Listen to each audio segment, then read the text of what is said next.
Hi everyone. As always, what I want to do is begin by mentioning that I'm trying to keep this video as concise as possible for two reasons. In part, so you can easily review it and you don't have to wait through 15 or 20 minutes.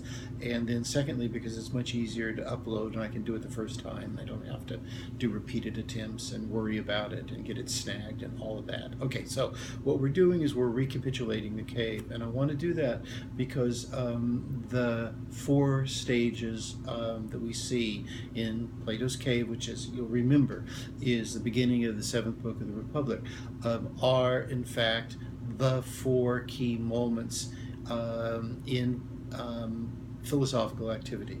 So it's a really good pictorial representation of what philosophy is. Okay, getting into it now. In many ways, the first stage is the most important, and that is, in terms of the image of the cave, is the bottom of the cave. The thing that we see here is how limited human existence is, how the characters are prisoners, and three, since youth, so they don't really, since birth rather, so they really don't have alternatives. They don't grow up with a sense that there are other possibilities in other worlds and other forms of life.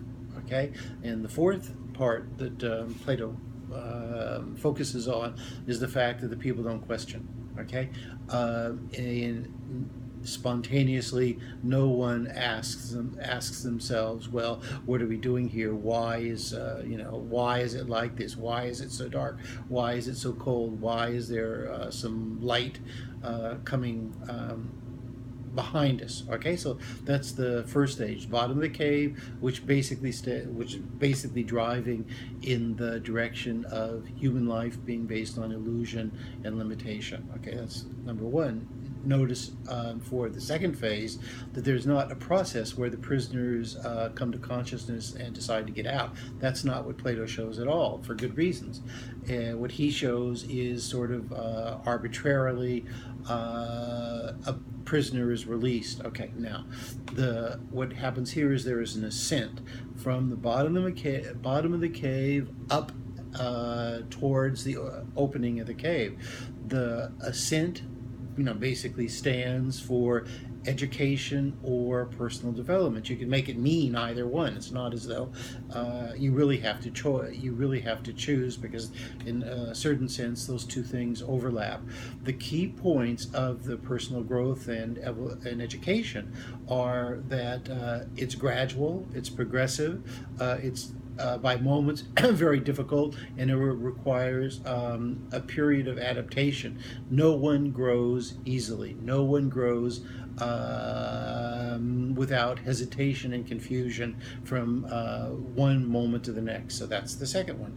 The third one is the discovery of the outside world. Now, the outside world stands for realities, for things that are true, things that are not shadows, things that are not illusions. Notice the process of the prisoner is very similar.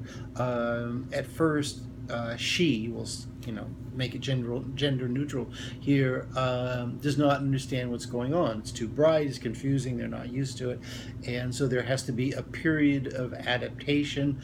And then finally, what does the escapee see? The escapee sees that there is a sun. Everything relates to the sun. The sun is the source of life.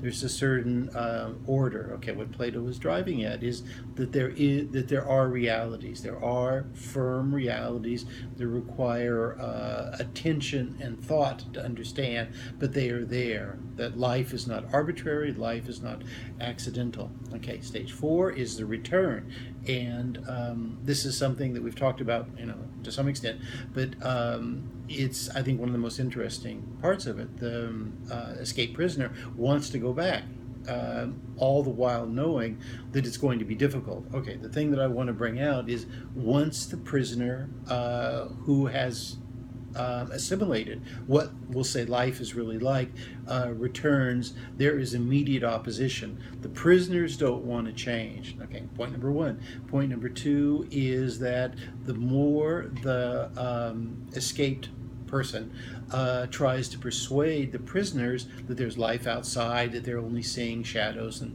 that sort of thing, the more the prisoners resist. And there's this key phrase in the cave, and saying that the escape prisoner puts himself or herself at risk of death by the prisoners, because they will resist the quote unquote enlightenment to the death, so to speak, the death of someone. Now, the overarching point that I'm making about this is the cave is the roadmap to the apology and to much of Platonic thought. So to summarize really quickly, you've got 4 stages. You've got the bottom of the cave, you've got the ascent, you've got the outside of the cave, and you've got the return, which is a conflict. That is to say, you have life as illusion, you have growing beyond the illusion. Number 3 is you have a discovery of realities, and number 4, you have the conflict between knower and the ignorant person. I mean, you can apply this roadmap or this schema or this lens, if you want to see it in that way, to basically anything. Now, there's obviously a lot more to say about that, but that's the crux of the whole thing. This is what philosophy is giving you in a really basic way. Okay, so more to come, but as I said, I want to keep this short, and we're keeping it to 6 minutes, so bravo, Professor.